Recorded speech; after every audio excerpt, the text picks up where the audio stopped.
ಮತ್ತು ಸಕ್ಕರೆ ಕಾಯಿಲೆ, ವಿವಿಧ ಕಾಯಿಲೆಗಳಿಗೂ ಕೂಡ ಇದು ಉಪಯೋಗವಾಗ್ತದೆ. ಇದಲ್ಲದೆ ಈ ತೊಟ್ಟಿಗಳನ್ನು ಕೂಡ ಮನೆಯಲ್ಲಿ ಇಡುವುದರಿಂದ ನಮಗೆ ಇದು ಒಂಥರ ಟ್ರಾನ್ಸಿಡೆಂಟಲ್ ಮೆಡಿಸಿನ್, ಒಂಥರ ಅಕ್ವೇರಿಯಂ ತೊಟ್ಟಿಗಳ ಮುಂದೆ ನಾವು ಕೂತರೆ ನಮಗೆ ಒಂಥರ ಧ್ಯಾನ ಮಾಡ್ದಂಗೆ ಮಾನಸಿಕ ನೆಮ್ಮದಿ. ಮತ್ತು ವಾಸ್ತುಶಾಸ್ತ್ರದಲ್ಲಿ ಕೂಡ ಮುದ್ದು ಮೀನುಗಳ ತೊಟ್ಟಿಗಳನ್ನು ಕೂಡ ಮನೆಯಲ್ಲಿ ಇದನ್ನು ನೋಡ್ಕೊಂಡ್ಬಿಟ್ಟು ಜನರು ನಮ್ಮ ಮನೆಯಲ್ಲೂ ಕೂಡ ಹವ್ಯಾಸಗಳನ್ನು ಮಾಡ್ಕೊಂಡಿದ್ದಾರೆ. ನಮ್ಮಲ್ಲಿ ಕೆಲವೊಂದು ವಾಸ್ತು ಮೀನುಗಳು ಇದ್ದಾವೆ. ಅವ್ಯಾವಂದರೆ ಅರ್ವಾನ, ಆಮೇಲೆ ಗ್ರೀನ್ ಟೆರರು, ಫ್ಲವರಾನು, ಆಮೇಲೆ ಗಪ್ಪೀಸು, ಶಾರ್ಕು ಮತ್ತು ವಿವಿಧ ಜಾತಿಯ ಮೀನುಗಳನ್ನು ಕೂಡ ಇಲ್ಲಿ ಪ್ರದರ್ಶನಕ್ಕೆ ಮಾಡಲಾಗಿದೆ.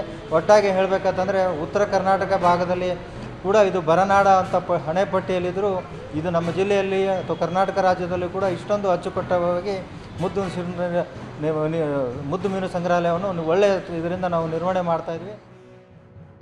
ವಿಜಯಪುರ ಜಿಲ್ಲೆ ಬರಗಾಲ ಜಿಲ್ಲೆ ಎಂದು ಖ್ಯಾತಿ ಪಡೆದಿರುವಂಥ ಜಿಲ್ಲೆಯಲ್ಲಿ ಸುಮಾರು 50 ಡಿಗ್ರಿ ಸೆಲ್ಸಿಯಸ್ಗಿಂತ ಹೆಚ್ಚು ಬಿಸಿಲಿರುವಂಥ ವಾತಾವರಣದಲ್ಲಿ ಇಲ್ಲಿ ಮೀನನ್ನು ಅತ್ಯಂತ ಅಚ್ಚುಕಟ್ಟಾಗಿ ಜಿಲ್ಲಾಡಳಿತ ಇರ್ಬೋದು, ಅದೇ ರೀತಿಯಾಗಿ ಈ ಮುದ್ದು ಮೀನು ಸಂಗ್ರಹದ ಎಲ್ಲ ಅಧಿಕಾರಿಗಳು ಅತ್ಯಂತ ಕಾಳಜಿ ವಹಿಸಿ ಸುಮಾರು 38 ತಳಿಗಳ ವಿದೇಶಿ ಮೀನುಗಳನ್ನು ಜೊತೆಗೆ ದೇಶಿ ಮೀನುಗಳನ್ನು ಸಾಕಣೆ ಮಾಡಿರುವುದು ಅತ್ಯಂತ ಸ್ವಾಗತಾರ್ಹ ವಿಷಯ.